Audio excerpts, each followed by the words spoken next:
Good morning, everyone. Well, it's afternoon. Afternoon. Good afternoon, everyone. For the, oh gosh, you know what? I've got my date wrong. I am constantly getting the dates wrong. I've put for the 39th. It is the 29th of May, 2019, not the 39th. Constantly getting my dates wrong. Today we're talking witches, cunning folk, healers here on the Isle of Wight. A bit of magic, and we might even have a little bit of story at the end. So let's put the Isle of Wight in a little bit of context for everyone. People say that the Isle of Wight is 30 years behind the rest of the world, but in some ways we're many years behind, and we cling on to our old traditions, although that seems to be getting less and less as time goes by, unfortunately or fortunately. So let's talk a little bit about that, and let's go right back and talk about paganism and with the rise of Christianity. The Isle of Wight hung on for dear life to its pagan roots, and the reality is that the Isle of Wight was the last pagan kingdom in Great Britain or in the United Kingdom. Even insofar as when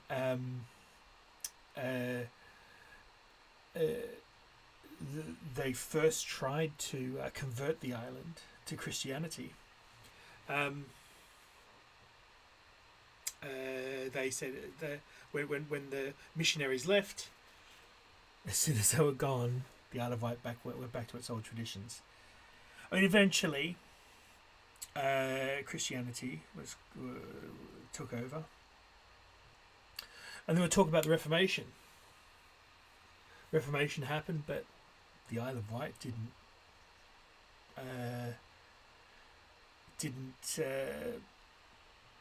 bend. I mean, they did on paper, and while the Reformation was happening, but as soon as the reformers left, things went back to the way they were, and that was the same. I mean, they clung on to their and even with Catholicism, and that they still clung on to their pagan traditions and the magic and the old ways. They clung on to Catholicism. I mean, this happened right through until the Victorian period. I mean, it wasn't until Victoria and the Victorians that really Anglicanism took over. But even then, the memories lay deep, and it's something that is probably ingrained deeply within the island and its psyche. So let's talk a little bit about witches and the relationship of witchcraft and magic and all that sort of thing. Really, those people who call themselves witches or were called witches, there was never any persecution. It was an accepted state of being, and it lived happily and worked happily. I mean, even my own family were quite happy to accept that witchcraft and divination sat and worked side by side with their own Christian beliefs. I mean, my family has a deep history of cunning folk and healers, and you bet your bottom dollar they were still deeply Catholic, but also deeply versed in the old ways, and still believed very passionately about the old spells, the old magics. The other place was deeply rooted in their beliefs. My own great aunt, Auntie Faith, whose name, incidentally, was Faith, Hope and Charity. That was her name. It wasn't Faith, Hope, Charity. It was Faith, Hope and Charity. And she very much would correct people. Auntie Faith is considered a cunning woman, a woman of the land. She was a midwife. She was a healer. She spent her life in Ventnor and was known for this. In her latter years, she was still seen as this wise woman. But you better believe it, every Sunday she got on that bus and she went all the way through into Ryde to Core Abbey. She went there every Sunday for Mass. So it wasn't a stretch that she believed in both, and both were part of her. So you better believe that that is part of being a cunning person, or one of the cunning folk, is to have these beliefs. Now we know that there were witches. There are documented witches, but no, as I said, no persecution. And they were the healers of their time. They were the midwives. My great grandmother herself was seen that way. They were known for their divination, and people would come to them. And they were known for love spells and finding your true love. But there is also tragedy. And there's the story of Molly Downer. And I think I've spoken of her before. She was the daughter of the vicar of Knighton. Knighton with an N, not Knighton with a K. Illegitimate daughter. Sent off to live near Bembridge. And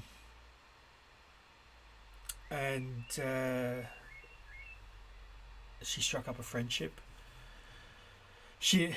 With a local girl. They were the best of friends. Now they say that although very handsome, she never married. Eventually, her best friend married, and she was heartbroken. But she was seen as to have curative powers and a charmer for minor illnesses. She ended up getting the title of a witch in the mid 1800s. When one woman called Harriet began to taunt and harass her, resulting in Molly cursing her. Should any good fortune fall upon her, she might die before getting its possession. And that duly happened in 1847. And word got around that she could also curse.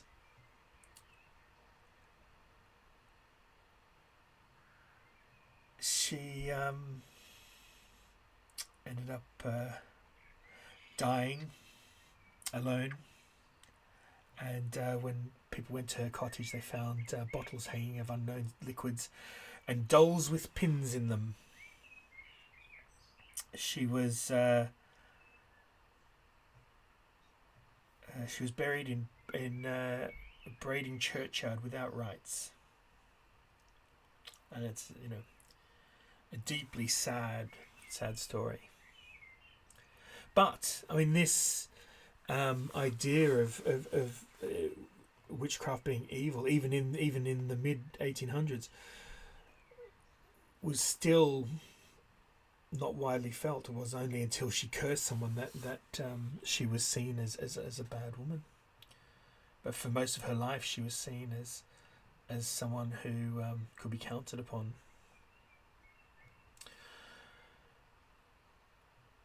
Now we're at 10 minutes. We're 10 minutes in, so I just want to recount one story. So there's the story of the Witch of Freshwater Bay, and it said that she lived in Freshwater Bay, but attended the church in Freshwater. And it said she was known for her charms at finding one's true love.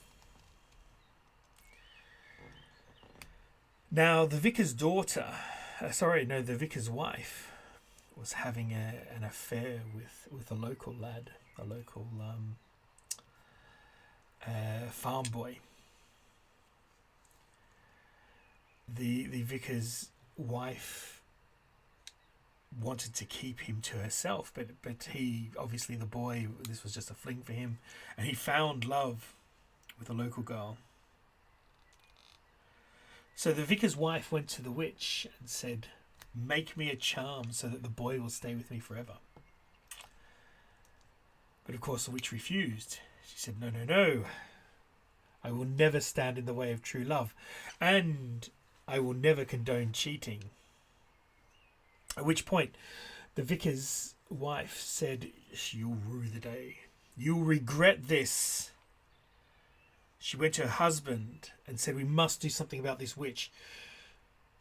She is blackening the hearts and the souls of your parishioners. We can't have this in our local midst." And convinced her husband, the vicar, to the following Sunday to condemn all witchcraft and to single out this woman, which he duly did. And the villagers took it upon themselves to rid themselves of this witch. Now it said that she either lived in a cottage right by the sea, or she lived in a cave. Either way, they either burnt down the cottage or they set alight to the cave, and she was burnt alive.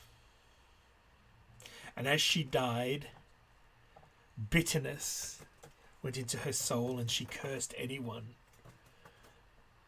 loved ones that she would come across, she would curse to break up.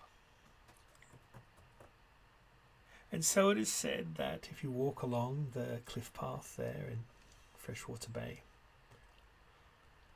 at certain times of day, when the sun is starting to lower, and you see a woman dressed in black and smell the smell of burning flesh and ash, steer clear, because if she sees you and her icy fingers touch you, and if you're with your loved one, you are doomed to be cursed, hearts broken forever. Thank you very much for joining me once again. If you have anything that you want me to talk about, anything that you want me to promote, please let me know and I will happily do it. Any feedback is always most welcome. I hope you enjoyed today. I will get a handle on the dates at some stage. If you're watching on YouTube, please like and subscribe. That will be fantastic. As I said, any feedback, please send it on either on Twitter or in the comments section. Have a great day. Bye-bye. Now let's see if I can stop this, shall we? Bye-bye.